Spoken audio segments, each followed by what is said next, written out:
It's been 2 years since voters passed Measure 110, and it's something I know a lot of you have a lot of questions about. The measure decriminalized small amounts of drugs and promised instead to provide treatment centers for drug addiction using money from the state's marijuana tax revenue. The measure passed with 58% approval from Oregon voters. So what's happened since? Well, by many accounts, things on both the drug and mental health fronts got a lot worse. Drugs are coming into our area at rates that law enforcement officers say they've never seen before. Overdose deaths are skyrocketing. People who are either high or having mental health crisis or both are suffering both on the streets and in homes. If someone is searching for mental or medical treatment, they are not finding it. Some facilities are full. In many places, beds are not available. The healthcare workers are short-staffed, and that in places where facilities exist already. So, what's happened to the promise of Measure 110? Many of you have written to us and told us that you think it's made the drug crisis worse instead of better, along with all the issues that can often happen around drugs like homelessness and violence. Many of you think it needs to be reversed and drug users should be thrown in jail. James wrote to us last week and said, Measure 110 has supported drug use and has led to more people using drugs. This is obvious. Just look around.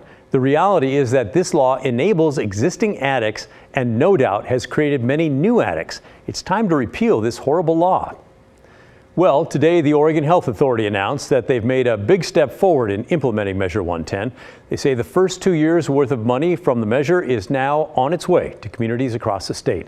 It won't go directly to adding treatment facilities or even beds. Instead, the money's going to go to organizations working on wraparound services like outreach, mentorship, recovery housing, and harm reduction methods like overdose reversal and needle exchanges. Here's an idea of where some of the money has already gone, according to the Oregon Health Justice Recovery Alliance. More people are alive in Marion and Lane County today because the HIV Alliance used Measure 110 funds to directly reverse over 500 overdoses. Bridges to Change, who was about to close their doors in Wasco County due to the pandemic, was able to save their recovery house there and expand their presence in the Dalles. And the Miracles Club was able to double their staff to support their outreach efforts to the African American community.